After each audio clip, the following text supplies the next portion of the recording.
আমি আসলেই ভাবতেই পারিনি যে এর আউটকাম এইরকম হবে। আমি যখন শেপ দিচ্ছিলাম তখনই ভাবলাম যে না, এটা ভালো হবে না।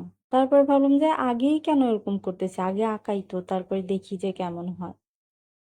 কিন্তু আলহামদুলিল্লাহ আলহামদুলিল্লাহ এটা সুন্দর হয়েছে। আই হোপ তোমাদেরও ভালো লাগবে।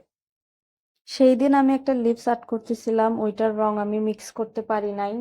তো আজকে ওই আশা নিয়েই আমি একটা লিপস আর্ট করতে বসলাম যে না, আজকে একটু ট্রাই করে দেখি যে সেই দিনের মতো হয় নাকি আজকে আমি ভালো কিছু করতে পারি।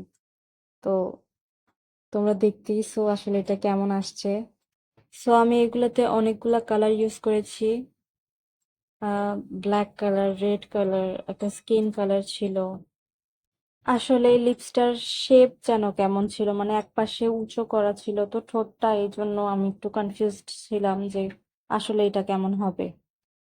সো আমি দাঁতের মাঝখান দিয়ে আমি ব্ল্যাক সাইন পেন ইউজ করেছি, অ্যান্ড বাকি আদার্স গুলো আমি পেন্সিল রং দিয়ে রং করেছি। ফার্স্টেই আমি হালকা করে শেডিং করছিলাম, দেন তারপরে আমি গাঢ় করে মিক্স করেছি। অ্যান্ড ঠোঁটের মাঝখান দিয়ে আমি ব্ল্যাক কালারটা ইউজ করেছি, মানে ঠোঁটের যে মার্কগুলো থাকে ওইগুলোকে হাইলাইট করার জন্য, যেন বোঝা যায় যে না, মানে নিচে একটু ভাঁজ পড়েছে এই টাইপের। তো এখন আমি পুরো ঠোঁটটা একটু গাঢ় রেড কালার দিয়ে পুরোটা ফিল করে দিব।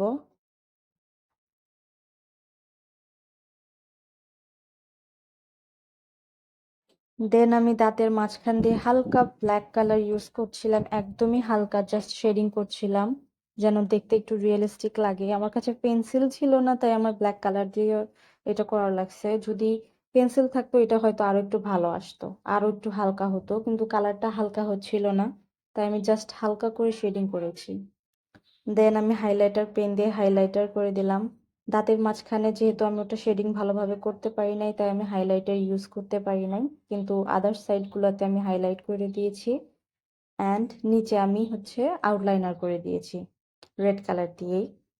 দেন পুরা ঠোঁটের ওপরের আর নিচের সাইড দিয়ে আমি স্কিন কালার দিয়েছি, যেন মনে হয় যে এটা স্কিন।